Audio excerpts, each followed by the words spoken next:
அனைத்து மாநிலங்களும் இந்த மும்மொழி கொள்கையை ஏற்றுக்கொள்ளும் போது தமிழகம் மட்டும் ஏன் ஏற்க மறுக்கிறது? இந்த மும்மொழி கொள்கைக்கான காரணம் என்ன? இந்த மும்மொழி கொள்கைக்கு நீங்க சொல்ற மாதிரி மற்ற மாநிலங்கள்லாம் ஏற்றுக்கொண்டதா? நான் ஒரு உதாரணத்துக்கு சொல்றேன். சமஸ்கிருதம் வேணா மராட்டி எடுத்துக்கங்க, ஆனால் இந்திய படிங்கன்னு சொல்லி எந்த இடத்துல சொல்லியிருக்கு? நீங்க மூன்றாவது மொழின்னு சொல்லக்கூடியது மூன்றாவது மொழி வேற எந்த மொழியில ஹிந்தி தான். அது எப்படி நீங்க சொல்ல முடியும்? அவங்க தான் இத்தனை லாங்குவேஜ். அதை தாங்க நான் என்ன சொல்றேன், அதுக்கு நாளைக்கு வந்ததுக்கு பிறகு நான் போராட முடியாது. உங்களுக்கு இது முரண்பாடாக கூட இருக்கும். அப்படி தனியார் படிக்கக்கூடிய பள்ளிகளில் படிக்கிறவங்க கடைசி அரசு மருத்துவக் கல்லூரிகளுக்கு தான் அவங்களுக்கு இலக்கை வச்சு படிக்கிறாங்க.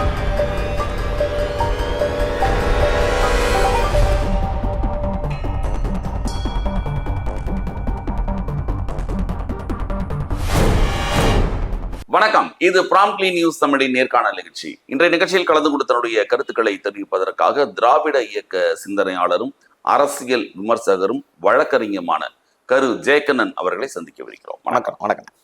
இப்போ தமிழகத்துல மீண்டும் கொழுந்து விட்டு எரிகிறது ஒரு மொழி பிரச்சனை. மத்திய அரசுக்கும் தமிழக அரசுக்கும் ஒரு போர் அப்படின்னு கூட நம்ம சொல்லலாம். தொடர்ந்து இந்த மாதிரி பிரச்சனைகள் ஒரு குடியில் வந்துகிட்டே இருக்கு. இப்போ அவர்களுடைய கருத்துப்படி நீங்க பார்க்க போனீங்க அப்படின்னா, அனைத்து மாநிலங்களும் இந்த மும்மொழி கொள்கையை ஏற்றுக்கொள்ளும் போது தமிழகம் மட்டும் ஏன் ஏற்க மறுக்கிறது அப்படின்ற ஒரு கேள்வி. அதுல 2-3 விஷயங்கள் இருக்கு. 2 நாட்களுக்கு முன்னால நாடாளுமன்றத்துல மத்திய அமைச்சர் பேசிய பேச்சுக்கள், அதற்கு பின்பாக இவர்கள் நடத்திய போராட்டங்கள், இதெல்லாம் இருக்கு. இருந்த பொழுதும் பொதுவாக ஒரு கேள்வி, மத்திய அரசாங்கம் கொண்டு வரக்கூடிய இந்த மும்மொழி கொள்கையை இவ்வளவு கடுமையாக எதிர்ப்பதற்கு காரணம் என்ன? அரசியல் ரீதியாக நீங்க பார்க்கும்போது வெளிப்பார்வைக்கு ஏதோ திராவிட முன்னேற்ற கழகமும் பாரதிய ஜனதா கட்சிக்கும் இடையிலான பிரச்சனை மாதிரி உங்களுக்கு தெரியும். அதாவது இந்த இடத்துல பாரதிய ஜனதா கட்சி கொண்டு வந்தது அல்லது ஏற்கனவே இருந்த காங்கிரஸ் ஆட்சி கொண்டு வந்தது அப்படிங்கிற செய்தி அல்ல. திராவிட முன்னேற்ற கழகம் ஆட்சியில் இருந்தாலும் இல்லை வேற எந்த கட்சி இருந்தாலும் தமிழ்நாட்டிற்கென்று இருக்கக்கூடிய இருமொழி கொள்கை ஏன் சிறந்தது, இந்த மும்மொழி கொள்கையை எதிர்ப்பதற்கான காரணங்கள் என்ன, இதை நம்ம கொஞ்சம் விரிவாக உங்களுக்கு சொன்னாதான் அதோடைய. அதாவது இருமொழி கொள்கை எப்படி நமக்கு வந்ததுன்னா, அன்றைய காலகட்டத்தில் நம்ம எல்லோருமே சொல்ற மாதிரி உங்களுக்கு தெரியும், இந்தி என்பது ஒரு தேசிய மொழின்னு ஒரு கட்டமைக்கப்பட்ட ஒரு தவறான தகவலை சொல்லிக்கிட்டே இருக்காங்க. அதாவது பிரிட்டிஷ் ஆட்சி காலத்தில் அதன் பிறகு உருவாக்கப்படும் போது ஆங்கிலத்தை ஒரு அலுவல் மொழியாகவும், அத்தோடு இங்கு இந்தியாவில் இருக்கக்கூடிய பெரும்பான்மை மக்கள் பேசக்கூடிய மொழியாக இந்தியையும் வைக்கிறார். அன்றைக்கு இருந்த நம்முடைய தமிழ்நாட்டில் இருக்கக்கூடிய தனி திராவிட நாடு பேசி இருந்தாலும், தனி தமிழ்நாடு பேசி இருந்தாலும், அறிஞர் அண்ணா போன்ற நம்முடைய தமிழ் அங்கிருந்த பாராளுமன்ற உறுப்பினர்கள் அதற்குரிய விளக்கங்களையும், குறிப்பாக ஏன் தமிழ்நாட்டிற்கு ஆங்கிலம் இருக்க வேண்டும் என்பதையும் விரிவாக உரையாற்றி இருந்தார்கள். அதன் காரணமாக அன்றைக்கு இருந்த பிரதமர் நேரு அவர்களுடைய பரிந்துரையின் பேரில் தமிழ்நாட்டு மக்கள் விரும்புகிற காலம் வரை ஆங்கிலம் தொடர்பு மொழியாக தொடரும். இதுதான் செய்தி. இப்ப இந்த இடத்துல இருமொழி கொள்கையை அன்றைக்கு ஆதரித்த காரணத்தினால் நம்முடைய அரசு, தமிழ்நாடு அரசா இருக்குன்னு தமிழ்நாட்டு மக்களும் இருமொழி கொள்கை குறித்த இந்த கடந்த காலங்களில் இதுல உங்களுக்கு நல்லா தெரியும், ஆங்கிலத்தால தமிழ் எந்த அளவுக்கு நமக்கு தமிழ்நாட்டுல பின்தள்ளப்பட்டதுங்கிறதும் நம்ம அந்த செய்தி உண்டு. அது நம்ம அந்த உள்ள அரசியல். நான் சொல்லக்கூடிய செய்தி என்னன்னா, இந்த மும்மொழி கொள்கைக்கான காரணம் என்ன, இந்த மும்மொழி கொள்கைக்கு நீங்க சொல்ற மாதிரி மற்ற மாநிலங்கள்லாம் ஏற்றுக்கொண்டதா அப்படிங்கிறதே இன்னைக்கு ஒரு பெரிய கேள்விக்குறி. மும்மொழி கொள்கை என்ன பண்ண, இப்போ வட மாநிலத்துக்கு போகும், இந்தி பேசக்கூடிய மாநிலங்கள் பெரும்பான்மை மாநிலம்னா பார்த்தீங்கன்னா உத்தரப்பிரதேசத்தையும் பீகாரையும் சொல்லுவோம். அதன் பிறகு பார்த்தீங்கன்னா மத்திய பிரதேசம். இன்றைக்கு மகாராஷ்டிரா என்ற மராத்திய மொழியை தாய்மொழியாக கொண்டிருந்தாலும் கூட இந்தி மொழியினுடைய ஆதிக்கம் அதிகம். இன்றைக்கு அங்க இருக்கக்கூடிய பாரதிய ஜனதா கட்சியினுடைய உங்களுக்கு முதலமைச்சரே சொல்லக்கூடிய செய்தி, உங்களுக்கு தேவேந்திர பட்னாவிஸ் என்ன சொல்றாருன்னா, மகாராஷ்டிராவில் இருக்கக்கூடியவர்கள் மராத்தி மொழி கற்க வேண்டும். அங்கிருந்து ஒரு RSS தலைவர் சொல்லுகிறார், இந்த மாதிரி மராத்தி மொழி தேவைகளை இந்தி பேசினால் போதும். ஏன்னா அங்க இருக்கக்கூடிய மும்பை உங்களுக்கு திரையுலகத்திற்கும் பார்த்தீங்கன்னா நேரடியாக இந்தி திரையுலகத்திற்குரிய தலைநகராகவே இருக்கிறது. உங்களுக்கு மும்பையில் இருக்கக்கூடியவர்கள் மராத்தி மொழியை மறந்து விட்ட ஒரு சூழல் கூட வந்துவிட்டு, இப்பொழுது அந்த இடத்தில் எங்களுக்கு மராத்திய மொழி தான் எங்களுடைய மாநில மொழி, இந்தி மொழியை நீங்கள் முன்னிறுத்தக்கூடாது என்ற போராட்டங்கள் நடக்கிறது. இது ஒன்று. அடுத்ததாக கர்நாடகாவில் இன்றைக்கு கன்னட அங்க இருக்கக்கூடிய மக்கள் இந்தியை அவர்கள் ஆதரித்தவர்கள் தான். அங்க இந்தி, ஆங்கிலம், கன்னடம் தாய்மொழிங்கிற முறையில் இருந்தது. அங்கு இன்றைக்கு பேசக்கூடிய செய்தி என்னென்றால், கன்னட மொழியை பின்தள்ளிவிட்டு இந்தி முன்னேறுகிறது. பெங்களூர் மாநகரங்கள் முழுக்க முன்னாடி பார்த்தீங்கன்னா கன்னடமும் தமிழும் பேசக்கூடிய சூழலில் இன்றைக்கு இந்தியை பேசக்கூடிய சூழல் வந்திருக்கிறது. இந்த மும்மொழி கொள்கையை நாங்கள் ஆதரிக்க முடியாது, இனி எங்களுடைய கொள்கை இருமொழி கொள்கை. நீங்க நீங்க இல்ல நான் சொல்லி முடிச்சிருங்க, நான் சொல்றேன். இதை இன்னைக்கு கர்நாடகா ஆதரிக்கக்கூடிய சூழல். ஏற்கனவே கேரளாவில் இந்தி மொழி பேசுகிறார்கள் என்ற சூழல் இருந்தாலும் கூட அவர்களும் சொல்லுகின்ற செய்தி என்னன்னா, மலையாளமும் ஆங்கிலமும் எங்களுக்கு போதுமானது, இந்தி மொழி மற்ற எங்களுடைய மலையாளத்தையே அழிக்கக்கூடிய அளவிற்கு இன்றைக்கு வளர்ச்சி அடைந்திருக்கிறது. இது ஒரு செய்தி. ஆந்திரா தெலுங்கானாவும் அப்படித்தான். நான் சொல்லுகிற தென்னிந்திய மாநிலங்களில இன்றைக்கு இந்த சூழல் எல்லாம் நிலவுகின்ற காரணத்தில் ஏற்கனவே மும்மொழி கொள்கையை ஆதரித்தவர்கள், குறிப்பாக இந்தியை ஏற்றுக்கொண்டவர்கள், அதாவது என்னன்னா ஒரு செய்தி என்னன்னா, என்னுடைய மொழி தாய்மொழியை நான் கற்கிறேன், எனக்கான தொடர்பு மொழி ஒரு மொழி இருக்கிறது, அதை நான் கற்றுக்கொண்டிருக்கிறேன். ஆனால் நீங்கள் அங்க இருக்கக்கூடிய இந்தி மொழி பேசக்கூடிய மக்களுக்கு இந்தி மட்டுமே தெரியும், ஆங்கிலம் தெரியாது என்ற காரணத்தால் அந்த இந்தி மொழியை நாங்கள் கற்றுக்கொள்ள வேண்டும் என்பதற்காக நீங்க கொண்டு வரக்கூடிய திட்டம் தான் மும்மொழி கொள்கை அப்படிங்கிறதான் எங்களுடைய கேள்வி. மும்மொழி கொள்கையில தமிழ், ஆங்கிலம், தமிழ் நம்ம தாய்மொழி, ஆங்கிலம் தொடர்பு மொழி, மூன்றாவதாக இந்தி கத்துக்கணும் எந்த இடத்துலயும் குறிப்பிடல இல்லையா? இந்தி கத்துக்கணும்னு சொல்லியிருக்காங்களா? மூன்றாவதாக எனி அதர் லாங்குவேஜ், வேற்று மொழிகள் எந்த மொழிகள் வேண்டாம், நீங்க பிரெஞ்சு எடுத்துக்கலாம், சமஸ்கிருதம், நான் ஒரு உதாரணத்துக்கு சொல்றேன், சமஸ்கிருதத்துக்கலாம் வேணா மராட்டி எடுத்துக்கங்க, ஆனால் இந்திய படிங்கன்னு சொல்லி எந்த இடத்துல சொல்லியிருக்கு? இந்த இடத்துலதான் நீங்க நுணுக்கமான விஷயம் என்னன்னா, மூன்றாவது மொழி என்ன மொழி? இப்ப ஏற்கனவே உங்களுக்கு தெரியும், தமிழ்நாட்டுல நீங்க தெலுங்கு கற்பதுல எந்த ஒரு பாதிப்பும் கிடையாது. கன்னட மொழிக்கு பள்ளிக்கூடங்கள் இருக்கின்றன. மலையாள மொழியை கூட நீங்கள் ஒரு விருப்ப பாடமாக எடுத்து படிக்கலாம். ஏற்கனவே இதெல்லாம் இருக்கு. நீங்க சொல்லக்கூடிய மூன்றாவது மொழியை படிக்கக்கூடிய வாய்ப்புகள் இங்க நிறையவே இருக்கு. எந்த அரசாங்க பள்ளியில இருக்கு இதெல்லாம் இருக்கு? சிபிஎஸ்இ மெட்ரிகுலேஷன் இல்ல சொல்லி முடிச்சாரு. இங்க அரசு பள்ளிகளிலே உங்களுக்கு தெரிஞ்சிருக்கும், அயனாவரத்தெல்லாம் கன்னட பள்ளிகள், அரசு பள்ளிகள், அரசு உதவி பெறும் பள்ளிகள் இருக்கிறது. தெலுங்கு மொழி பேசக்கூடியவர்களுக்கு இல்ல அந்த மாதிரி பள்ளிகள் பண்ணா நீ உருது படிக்க பள்ளிகள் இருக்கிறது. இஸ்லாமியர்களுக்கு நான் சொல்லக்கூடிய செய்தி என்னன்னா, நீங்க சொல்றீங்க இல்லையா, எந்த மொழி வேண்டுமானாலும் படிக்கலாம், இந்தியை அவர்கள் குறிப்பிட்டு சொல்லவில்லை. அங்கதான் எங்களுடைய சந்தேகமே. நீங்க உங்க சந்தேகம்ன்றது வேற, ஒரு செய்தி அவங்க சட்டம்ல சொல்றது வேற. நான் என்னப்போ உங்களுக்கு தெளிவா சொல்லிடுறேன். பாரதிய ஜனதா கட்சியினுடைய நோக்கம் எங்களுக்கு தெளிவாக தெரிந்திருக்கிறது. நீங்க மூன்றாவது மொழின்னு சொல்லக்கூடியது, மூன்றாவது மொழி வேற எந்த மொழியில, இந்தி தான். அது எப்படி நீங்க சொல்ல முடியும்? அவங்க தான் இத்தனை லாங்குவேஜ். அததாங்க நான் என்ன சொல்றேன், அதுக்கு நாளைக்கு வந்ததுக்கு பிறகு நான் போராட முடியாது.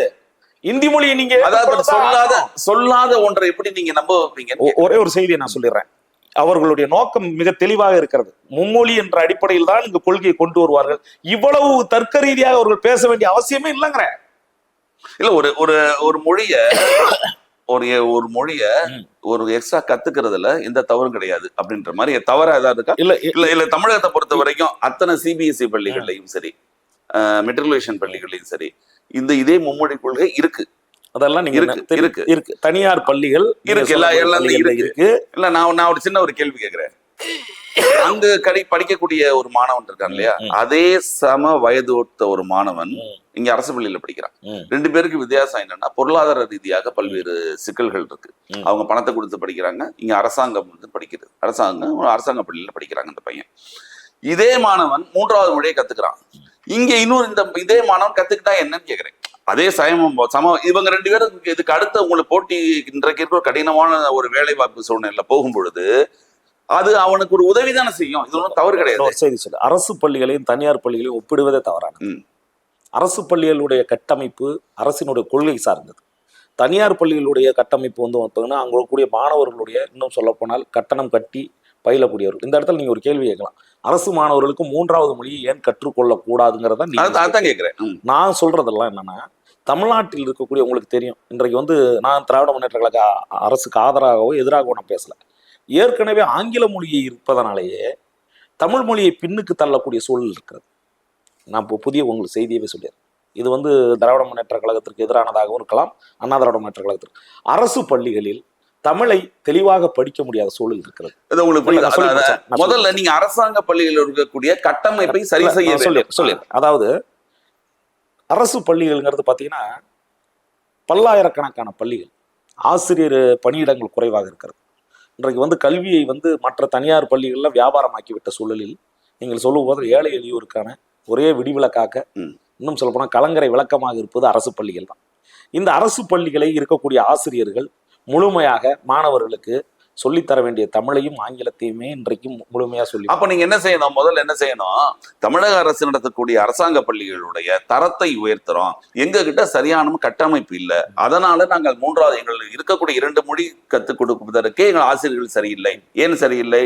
இங்க இருக்கக்கூடிய அரசாங்கத்தினுடைய அமைப்புகள் சரியில்லை, அந்த துறை சரியாக செயல்படவில்லை, அதனால நாங்க கத்துக்கலன்னு சொல்றீங்களா? என்ன சொல்ல வரீங்க? இத வந்து அரசு வந்து சொல்லுமா? நீங்க சொல்லக்கூடிய அரசு சொல்லாது. நான் சொல்லக்கூடிய ஒரே ஒரு செய்தி, இன்றைக்கு இருக்கக்கூடிய சூழலில் நீங்கள் சொல்லக்கூடிய அனைத்து மொழிகளையுமே கற்கலாம், அதுல பிரச்சனை கிடையாது. இங்கு வந்து ஏன் தமிழ் ஆங்கிலம் போதுமானது, குறிப்பாக அரசு பள்ளிகளில் இது 2 மட்டுமே இருக்கு. அதாவது ஒன்று, மாணவர்களுக்கு புதிதாக ஒரு மொழி தேவை கிடையாது. ஏன் அப்படின்னா, இந்தி கற்கிறோம் அப்படி இந்தி நீங்களே சொல்லலாம், இந்தியோ இல்லை மற்ற மொழிகளோ கத்துக்கலாம் அப்படிங்கிற மாதிரி. நாங்க சொல்றது என்னன்னா, கூடுதலாக ஒரு மொழி அவசியம் இல்லை. ஒண்ணு, ஏற்கனவே அறிவியல், சமூக அறிவியல் போன்ற பாடங்கள் இருக்கின்றன. மொழி இன்றைக்கு உங்களுக்கு தெரியும், மொழி பாடங்கள் 2 பாடங்களையும் எந்த ஒரு மதிப்பெண்களும் எதையும் நீங்க சொல்றீங்களா? இந்த ஒரு சின்ன ஒரு இது, நீங்க அரசாங்க பள்ளிகளை பத்தி இப்ப நீங்க தான் பேசுறீங்க. தமிழகத்து அரசாங்க பள்ளிகள், நான் தமிழகம் மட்டும் சொல்ல, எல்லா மாநிலங்களுக்கும் அரசாங்க நிலைமை இதுவா தான் இருக்கு. அப்போ மத்திய அரசாங்கம் ஒரு திட்டம் கொண்டு வராங்க, PM ஸ்ரீ பள்ளிகள் அப்படின்னு அவங்களுடைய கொண்டு வராங்க. அதுல இந்த மொழிகள் கற்றுக் கொடுக்கக்கூடிய ஆசிரியர்கள் நியமிக்கிறோம் மத்திய அரசாங்கம் திட்டத்துல. இதுல உங்களுக்கு கற்றுக் கொடுக்கல என்ன தப்பு? இன்னொரு நான் சிறப்பாகவே சொல்லிடுறேன், மத்திய அரசுக்கு அப்படிதான் மாணவர்கள் மேல ரொம்ப அக்கறை இருந்துச்சுன்னா, குறிப்பாக நீங்க சொல்லக்கூடிய பாரதிய ஜனதா கட்சிக்கு வந்து இந்த மாணவர்கள் வந்து இன்னொரு மொழியை, குறிப்பாக வேற எந்த மொழியாவது கத்துக்கணுங்கிற ஒரு ஆர்வம் இருந்துச்சுன்னா, நீங்க சொல்லக்கூடிய மத்திய அரசின் உதவித்தொகை கொடுத்து இந்த கேவின்னு சொல்ற கேந்திரிய வித்யாலயா, அவங்களுடைய அரசு பள்ளிகள்லாம், மத்திய அரசு பள்ளிகள்லாம் இருக்கு இல்லையா, அந்த பள்ளிகள்லாம் அந்த மாணவர்கள் எளிதாக சேர்த்து ஹிந்தி கற்றுக் கொடுக்கலாம். நவோதயா பள்ளிகள் அனுமதிக்கிறதுக்கு தமிழக அரசு அனுமதி சொல்லி முடிச்சிடுறேன். அதாவது விட மாட்டேன்றாங்க. அதாவது உங்களுக்கு வந்து மாநில அரசுகள் மீதும் இங்க இருக்கக்கூடிய மாணவர்கள் மீதும் கல்வி மீதும் மிக அக்கறை கொண்ட அரசாக பாரதிய ஜனதா கட்சி இருந்தால் அவர்கள் செய்ய வேண்டியது வேற ஒன்றுமே கிடையாது. நமக்கு இருக்கக்கூடிய இங்க தமிழ் ஆங்கிலம் இந்த பிரச்சனை இல்லாம விருப்பப்படுகிற மாணவர்களுக்கு இந்தி பிரச்சார சபா உதவித்தொகை கொடுக்கலாம். அவர்களுக்கு வந்து விருப்பப்படுற மாணவர்களுக்கு நீங்க சொல்றீங்கல்ல, சரி, இந்த மாணவர்களுக்கு எதுவுமே 3வது மொழி வந்து தனக்கு அவசியம் இல்லை அப்படின்னு மாணவர்கள் நினைக்கிறாங்கன்றது நமக்கு தெரியல. நான் என்ன கேட்கிறேன், இதை தமிழக அரசாங்கம் நினைக்குது. முதல்ல நான் என்ன சொல்றேன், மாணவர்கள் வந்து விருப்பப்படுறதான் இங்க படிக்கிறாங்களா? முதல்ல வந்து மாணவர்கள் அப்படி நீங்க படிக்கணும்னு பல மாணவர்களுக்கு ஆரம்ப விருப்பமே இருக்காது படிக்கிறது. ஒரே ஒரு செய்தி, அது நம்ம நான் என்ன சொல்றேன், இங்க வந்து நீங்கள் நினைக்கக்கூடியது, உங்களுக்கு வந்து நீங்களும் வந்து எந்த பார்வையும் ஒரு ஏழை எளிய மாணவர்கள் ஒரு மொழியை கத்துக்கணுங்கிற மாதிரி வெளிப்பார்வையில் தெரிந்தாலும், இங்கு வந்து நாம் தமிழ்நாட்டிலே நாம் தமிழை காப்பாற்ற வேண்டிய சூழலில் இருக்கிறோம். உண்மை நிலவரம் என்றால் நம்ம அடுத்து வர தலைமுறைக்கு தமிழை கொண்டு போய் சேர்க்க. இது அரசாங்க பள்ளியில மட்டும்தான் காப்பாத்துவாங்களா அப்படின்னு கேட்கிறேன். அதாவது தனியார் பள்ளி, அப்ப நீங்க செய்ய தனியார் பள்ளிகளுக்கும் மெட்ரிகுலேஷன் ஸ்கூல் தனியார் பள்ளிகள் இருக்குல்ல, அனைத்துலையும் வந்து இதே கொள்கை தான் கொண்டு வரணும், இல்லாட்டி நாங்க NOC தர மாட்டோம் அப்படின்னு தமிழக அரசாங்கம் சொல்லலாம். இல்ல, இதைத்தான் நான் சொல்ல வரேன். அதாவது கடந்த காலத்தில் இருந்த அரசாங்கங்கள் அந்த தவறை செஞ்சிருச்சு. எப்படின்னா, உங்களுக்கு வந்து மெட்ரிகுலேஷன்லயும் CBSEலயும் 3வது மொழியை படிக்கலாங்கிற ஒரு சூழலை உருவாக்கி விட்டதால் இன்றைக்கு அதனாலேயே உங்களுக்கு வந்து தார்மீக ரீதியாக அரசு பள்ளிகளில் எங்களுக்கு 2 மொழி போதுங்கிற சொல்ல முடியாத சூழல். ஏன்னா இன்னொன்று சொல்றேன், இந்த கல்வி சூழல் இருக்கு இல்லையா, இன்னைக்கு நம்ம உட்காந்து பேசுறோம், ஒரு ஸ்டுடியோக்குள்ள உட்காந்து பேசுறோம். அரசாங்க பள்ளியை பொறுத்த வரைக்கும் நம்ம ஒரு 5 பள்ளிகளை சொல்லுவோம், சென்னை நகருக்குள்ள உள்ள பள்ளிகள். இதை தவிர கிராமங்கள் இருக்கக்கூடிய பள்ளிகள், ரொம்ப ஒரு சாலை வசதியே இல்லாத இருக்கக்கூடிய பள்ளிகள் இருக்கு. 2 மாணவர்கள் மட்டுமே படிக்கக்கூடிய பள்ளிகள் இருக்கு. நீங்க உங்களுக்கு தெரியாது கிடையாது, உங்களுக்கு தெரிஞ்சிருக்கும். ஒரு ஆசிரியர் மட்டும் இருக்கக்கூடிய பள்ளிகள் இருக்கு, ஓராசிரியர் பள்ளிகள் இருக்கு. 2 மாணவர்கள் 3 மாணவர்கள் படிக்கக்கூடிய பள்ளிகள் இருக்கு. அதை முதல்ல தரம் சரி செய்யணும்னு ஒரு நோக்கம் இருக்கணும்ல. அப்போ அங்க இருக்கக்கூடிய மிச்ச மாணவர்கள் எங்க போனாங்க? எல்லாரும் தனியார் பள்ளிக்கு போறாங்க. இல்ல, இப்ப நீங்க சொல்றீங்க இல்லையா, அரசு பள்ளிகளில் இன்றைக்கு வந்து ஆசிரியர்களை வைத்து கொண்டு நடத்துவதும் பள்ளி கல்வித்துறைக்கு மிக சவாலாக இருக்கிறது. ஆனாலும் கூட நம்ம அதிகப்படியான மாணவர்கள் ஏழை எளிய மக்கள் படிக்கக்கூடிய பள்ளிகளாக அரசு பள்ளிகள் தான் இருக்கு. இந்த அரசு பள்ளிகளில் பயின்றவர்கள் தான் இது நாள் வரைக்கும் பாத்தீங்கன்னா உங்களுக்கு தெரியும், சமூக சிந்தனையோடு வந்து நீங்க சொல்றது எல்லாமே ஒரு 20 வருடத்துக்கு முன்பு. இன்னைக்கு இருக்கக்கூடிய காலகட்டங்கள்ல உங்களுக்கு அதற்கான காரணம் வித்தியாசம் இருக்கு. அரசு பள்ளி மாணவர்களுடைய கல்வி தரம் குறைந்ததற்கான காரணம் உங்களுக்கு தெரியும். இன்றைக்கு இருக்கக்கூடிய ஊடகங்கள், இன்றைக்கு வந்து அவர்களுக்கு கிடைக்கக்கூடிய வாய்ப்புகள், இதெல்லாம் பயன்படுத்தி கொண்டு கல்வியில ஆர்வமின்மை. இல்ல, அதைத்தான் நான் சொல்றேன். இல்ல இன்னொன்று என்னன்னா, கிராமத்துல ஒரு 3 மாணவர்கள் தான் இருக்காங்க, 400 வீடு இருக்கு. 3 மிச்ச மாணவர்கள் எங்க போனாங்க? எல்லோரும் பக்கத்துல இருக்கக்கூடிய தனியார் பள்ளிகளுக்கு சேரும். மக்களுக்கு விருப்பம் என்னன்னா, தன்னுடைய பிள்ளைகளும் பெருசா படிக்கணும். எல்லா மக்களுக்கும் விருப்பம். நான் கஷ்டப்பட்டேன், நான் வந்து வயல்வெளியில வேலை பார்க்குறேன், டெய்லி கூலி 150 ரூபாய் கூலி வாங்குறேன், என் பையன் என் பொண்ணு அப்படி இருக்கணுமா அப்படின்ற எல்லாருக்கும் உண்டு. நீங்க சொல்ற மாதிரி வேறு வழியே இல்லாதவர்கள் தான் அரசு பள்ளியை நாடக்கூடிய சூழல் இருக்கு. இன்னைக்கு உண்மையில தான் இருக்கு. இல்ல அப்படிங்கறதும் உண்மை கள நிலவரம் தான், நான் இல்லைன்னு சொல்லிட முடியாது. அதே நேரங்கள்ல உங்களுக்கு மாநகராட்சி ஒட்டியுள்ள பள்ளிகளில் உங்களுக்கு தெரியும், மாநகராட்சி பள்ளிகள் மற்றும் வந்து அது ஒரு இப்போ அரசு உதவி பெறும் பள்ளிகள்லாம் வளர்ச்சி பார்த்தீங்கன்னா இதுக்கான அரசு தான் எல்லா நிதியும் கொடுக்குது. ஒட்டுமொத்தமாக நம்ம அரசையும் குறை சொல்லிட முடியாது. இல்ல, அரசு கொடுத்துதான் தீரணும். அது அரசு கொடுக்குன்னு பெரும். இப்ப இவங்க சொல்ற ஒரு 2 வார்த்தையே தவறான விஷயம். நாங்க வந்து சாப்பாடு போடுறோம், அதனால நாங்க சொல்றதா முடியும், அந்த மாதிரி வார்த்தைகளே தவறுன்னு சொல்றேன். நான் ஒரே ஒரு செய்தி மட்டும் சொல்லிடுறேன். இதை வந்து நீங்கள் அரசியல் ரீதியாகவே நீங்க நினைக்க வேண்டியது கிடையாது. நாம் இன்றைக்கு அதாவது மற்ற மாநிலங்களோடு ஒப்பீடு செய்கின்ற பொழுது நம்முடைய அரசு பள்ளிகளை தரம் உயர்த்துவதற்கான அந்த கட்டமைப்பு வசதிகளைத்தான் முன்னின்று செய்ய வேண்டும் ஒழிய புதிதாக மாணவர்களுக்கு மற்றொரு மொழியை கற்றுக் கொடுக்க வேண்டிய அவசியம் இல்லை. தமிழ் ஆங்கிலத்தை தெளிவாக படித்தாலே போதுமானதாக இருக்கிறது. இன்னொரு செய்தியை நான் சொல்லிடுவா, உங்களுக்கு ஏற்கனவே நம்ம இந்த அளவிற்கு தமிழுக்கு முக்கியத்துவம் கொடுத்தாலும் கூட இன்றைக்கும் வந்து பார்த்தா தமிழை விருப்ப பாடமாக எடுக்கக்கூடிய சூழல் மற்றவர்கள் இல்லை.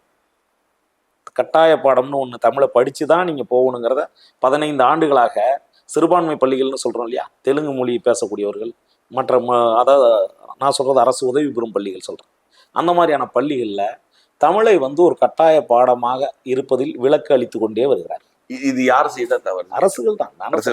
இதில் ஒட்டுமொத்தமாக நான் சொல்லக்கூடியது என்னன்னா, இன்றைக்கு வந்து தமிழை முன்னிறுத்துகின்ற சூழலில் ஆங்கிலத்தை முன்னிறுத்த வேண்டிய அவசியம் இருந்ததால் இந்த இருமொழி கொள்கையை ஒரு மொழி கொள்கையாக இருக்கக்கூடிய சூழல் கூட முன்னாடி இருந்தது. ஆங்கிலமே கூட தேவை கிடையாது, நீங்க அதை விருப்பப்படமா வைக்கலாம்.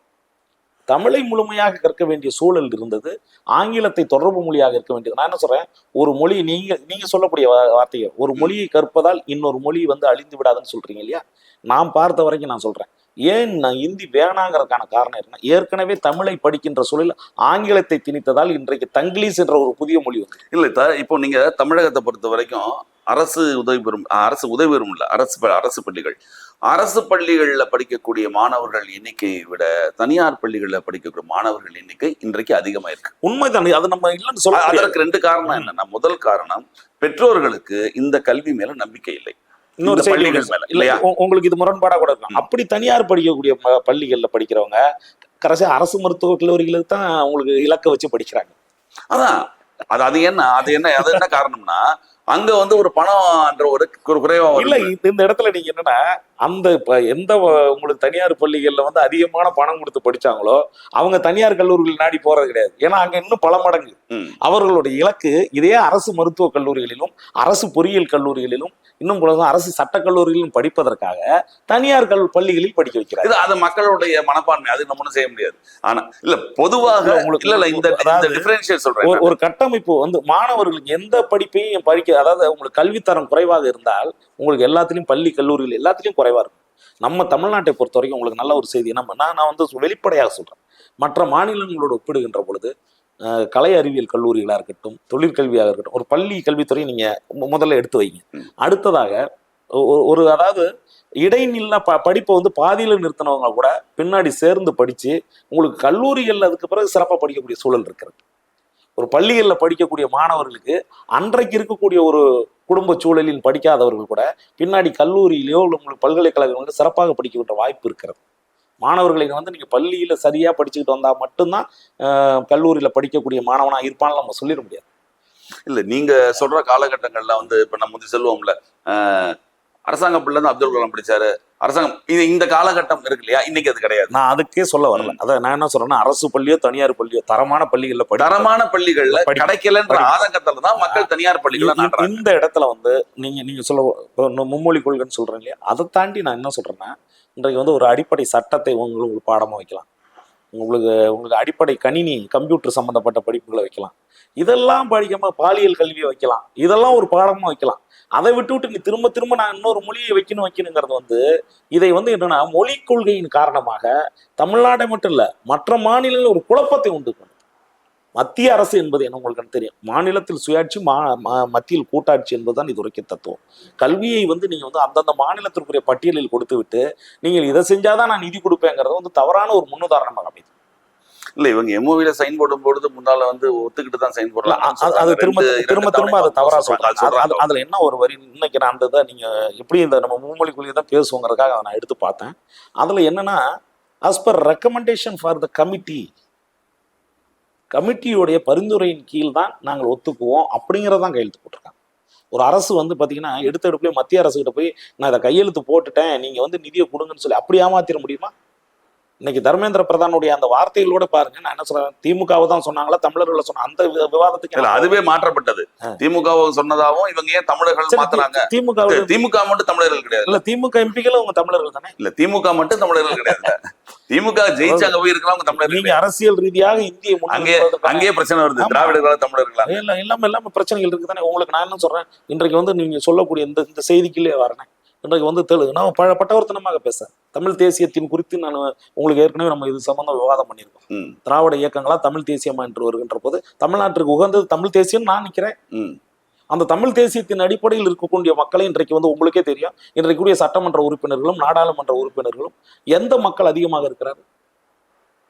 நான் என்ன சொல்றேன், நான் இது சாதிய ரீதியாக நான் பிளவுபடுத்தல, மொழி ரீதியாக அடிப்படை மொழி ரீதியாக இருக்கக்கூடியவர்கள் இந்த தமிழ்நாட்டில் எத்தனை பேர் வந்து தமிழ் தேசியம் பேசுறது சரிதானே? அதான் நான் சொல்றேன். தமிழ் திராவிட அப்போ இவங்க பழி சுமத்தி இவங்க சொன்ன வார்த்தை அந்த குறிப்பிட்ட ஒரு கட்சிக்காரங்களை அது மடைமாற்றப்பட்டது தமிழர்கள் அப்படின்னு 2 நாட்களாக தமிழர்கள். இப்ப உங்களுக்கு தெரியும், இன்னைக்கு இருக்கக்கூடிய எங்க தெலுங்கு பேசக்கூடிய மக்களாக இருந்தாலும் தமிழ்நாட்டில் வசிக்கக்கூடியவர்கள் தமிழர்களை தான் நம்ம சொல்றோம். தமிழர் வேறுபாடு அந்த அடிப்படையில் நீங்க பார்க்கும்போது நான் என்ன சொல்றேன்னா, இதை வந்து நேரடியான கள ஆய்வுக்கும் மொழி சம்பந்தமான பிரச்சனையில் ஒரு மொழி வந்துட. இன்னொரு செய்தி உங்களுக்கு தெரியுமா, ஆரம்ப காலங்களில் இருந்து தமிழோடு சமஸ்கிருதம் கலந்து உருவான மொழிகள் தான் தெலுங்கு, கன்னடம், மலையாளம் எல்லாமே. மீண்டும் இந்தியை கொண்டு வந்து நீங்க புதிதாக ஒரு மொழியை உருவாக்க முடியாது. இதுதான் இந்த தெளிவு இன்னும் பிறக்கல. இல்ல நீங்க உங்களுடைய பார்வையில இந்திய தான் சமஸ்கிருதத்துடைய நீட்சி தான் இந்திங்கிற. இல்ல அது நீங்க சொல்றீங்க. அவங்க என்ன சொல்றாங்கன்னா, அது ஏன் இந்தின்னு இல்லாத ஒன்றை நீங்க வந்து சட்டத்துல வந்து இந்தி நான் என்ன சொல்றேன், அதாவது உங்களுக்கு நல்லா தெரிஞ்சிருக்கும், உத்தரப்பிரதேசம் எல்லாருமே நம்ம நினைச்சுக்கிட்டு இருக்கோம் பீகாருடைய மாநில மொழி இந்தின்னு. பீகாரின்னு ஒரு மொழி தெரியுங்களா? ராஜஸ்தான் இருக்கு. அதே அந்த பீகார்ல இன்னொரு போஜ்புரிங்கிற மொழிலாம் இருந்ததா சொல்றாங்க. நம்ம வட மாநிலங்களுக்கு போய் வசிச்சது இல்லை. ஆனாலும் கூட நூற்றுக்கணக்கான மொழிகள் அழிந்து விட்டதாக சொல்றாங்க. இந்தியினுடைய ஆதிக்கத்தின் காரணமாக அங்க வந்து பாத்தீங்கன்னா அவன் ஆங்கிலமும் படிக்கிறது கிடையாது, அவனுக்கு அவசியம் இல்லை, அவன் ஹிந்தி படிச்சா போதுங்கிறான். வேற ஒரு மொழியை படிக்கணும்னா அவனுடைய தாய்மொழி அங்க படிக்க முடியாத சூழல். அவன் ஒரே ஒரு மொழியை படிக்கிறான். நான் வந்து 3 வெளிநாட்டுக்கு போனா அவன் ஆங்கிலம் படிச்சுதான் தெரியணும். நான் என்ன சொல்றேன், இதைத்தான் நான் சொல்ல வரேன். அவன் ஒரு மொழியை மட்டும் படித்து விட்டு இந்தியா முழுக்க வரணும்னு நினைக்கிறான். நான் 3 மொழியை படிச்சுட்டு எனக்கு வந்து அந்த சுமையை நீங்க உண்டு பண்ண வேண்டாங்கன்னு தான் நான் சொல்றேன். எனக்கு ஒண்ணு தமிழ் பிராந்திய மொழி தான், நாங்க இல்லைன்னு சொல்ல. தமிழை நீங்க தேசிய மொழி ஆக்க போறதில்லை, தேசம் முழுமைக்கும் தமிழை கற்றுக் கொடுக்க போவதில்லை. ஆனாலும் கூட ஆங்கிலம் எங்களுக்கு உலக தொடர்பு மொழியாக இருக்கிறது, தமிழ் எங்களுக்கு தாய்மொழியாக இருக்கிறது, மற்றொரு மொழி தேவையில்லை. மிக்க நன்றி. இந்த மும்மொழி கேள்வியை பற்றி உங்களுடைய கருத்துக்களை மிக்க விளக்கமாக அமைந்தன. நிகழ்ச்சியில் வந்து கலந்து கொண்டு தங்கள் மேலான கருத்துக்களை தெரிவித்தது நன்றி.